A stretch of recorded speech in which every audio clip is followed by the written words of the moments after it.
Hello everyone, আসসালামু আলাইকুম। সবাই কেমন আছেন? অনেক দিন পর আপনাদের জন্য আরেকটি নতুন রেসিপি নিয়ে চলে আসলাম।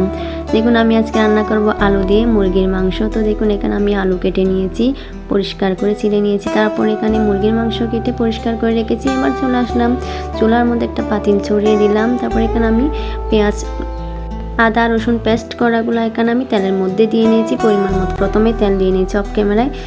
তো আপনারা এটা দিয়ে নেবেন পরিমাণ মতো তেল, যে যার মতো করে পছন্দ করেন সেরকম। এখানে আমি এগুলো ভালো করে নেড়ে চেড়ে দিচ্ছি। এখানে আমি পেস্ট করার কুচি করা পেঁয়াজ সবগুলো একসাথে দিয়ে নিয়েছি। তো এদিকে আমি মরিচ মশলা আর হলুদ দিয়ে পানি দিয়ে ভালো করে মিক্স করে নিলাম। তো আমার ভিডিওটি সম্পূর্ণ দেখবেন। ভিডিওর শেষে কিন্তু একটা টিপস আছে, তো যদি না দেখেন তাহলে বুঝতে পারবেন না। তো দেখুন, এখানে আমার পেঁয়াজ রসুন আদাগুলো হালকা বাদামি কালার হয়ে এসেছে। তো আমি আবারও নেড়ে চেড়ে দিলাম। এই পর্যায়ে কিন্তু আমি আমার মশলাগুলো এখানে অ্যাড করে দিব। দেখুন, আমি মশলাগুলো দিয়ে নিয়েছি। এবার একটু ভালো করে কাঠি দিয়ে নেড়ে ছেড়ে দিব।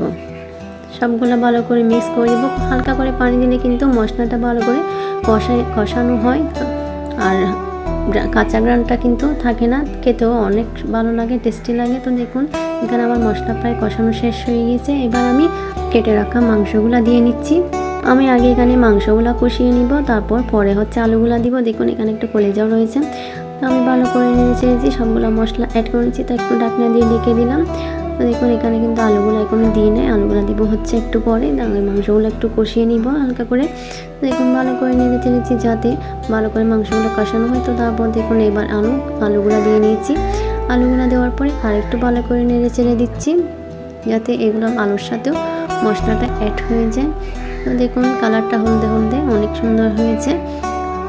তো আপনারা এখানে কাঁচামরিচও দিতে পারেন। আমি কিন্তু কাঁচামরিচটা কম দিয়েছি, কারণ কাঁচামরিচটা দিইনি বললে চলে একেবারে আজকে।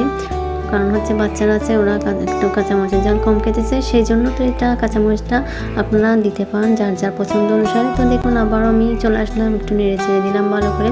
এদিকে আমার লাইটের অন্ধকার পড়তেছে, আসলে লাইটটা আমার পেছনে, সেই জন্য একটু অন্ধকার অন্ধকার লাগতেছে। তো দেখুন, আবারও ভালো করে নেড়ে চেড়ে দিলাম। এভাবে কিছুক্ষণ ভালো করে কষাতে থাকবো, না কষালে কিন্তু মাংসগুলো ভালো লাগবে না খেতে। আপনারা এভাবে একবার ট্রাই করে দেখবেন, আর আমার ভিডিওটি একটু বেশি বেশি করে শেয়ার করে দিবেন যদি এরকম সুন্দর সুন্দর রেসিপি পেতে চান।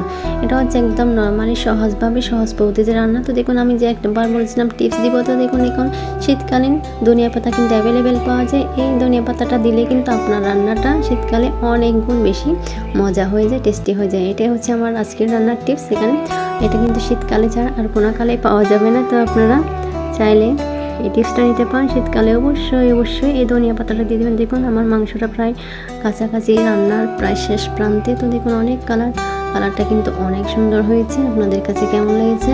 দেখুন, আরও একটু নেড়ে চেড়ে দিলাম ঢাকনা দিয়ে। দেখুন, আমি এখানে মিডিয়াম পরিমাণ জল দিয়ে নিয়েছি। তো দেখুন, এখান থেকে হালকা হালকা জাল দিলে কিন্তু অনেকগুলো জল বেরিয়ে এসেছে। দেখুন, কালারটা কিন্তু অনেক সুন্দর হয়েছে, তেলগুলো বেশি উঠেছে। তো আপনাদের কাছে কেমন লেগেছে অবশ্যই কমেন্ট বক্সে বলতে ভুলবেন না। ভালো থাকবেন সবাই। দেখুন, আল্লাহ হাফেজ।